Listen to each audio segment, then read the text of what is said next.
Assalamualaikum warahmatullahi wabarakatuh. Di sini saya akan menjelaskan mengenai masalah ketersediaan air dan hubungannya dengan perspektif geografi.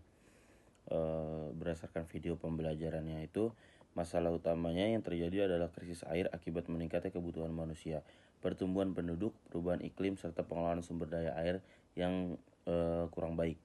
Banyak kota-kota besar di dunia ini yang mulai mengalami kekurangan air bersih dikarenakan penggunaan air tanah yang berlebihan, pencemaran sungai, dan kerusakan lingkungan di wilayah hulu. Dalam perspektif geografi, permasalahan ini tidak hanya dapat dilihat dari jumlah air yang tersedia, tetapi juga hubungan antara kondisi fisik wilayah dan aktivitas manusia. Daerah aliran sungai menjadi sangat penting karena das merupakan satu kesatuan wilayah tempat air hujan mengalir dari hulu ke hilir melalui sungai dan anak sungai. Jika wilayah hulu mengalami kerusakan seperti penebangan hutan, pembangunan berlebihan, maka kemampuan tanah menyerap air akan berkurang. Akibatnya,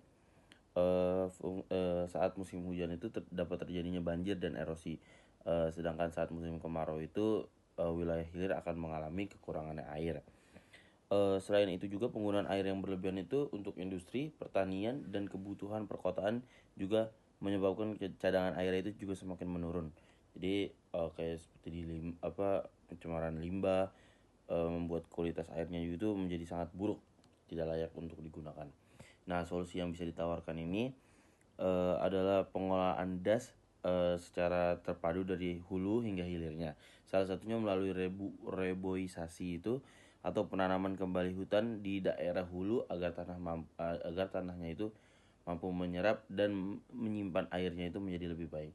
Kemudian juga bisa juga menjaga kawasan resapan air, membatasi pembangunan di wilayah rawan, serta mengurangi pencemaran sungai melalui pengolahan limbah yang baik.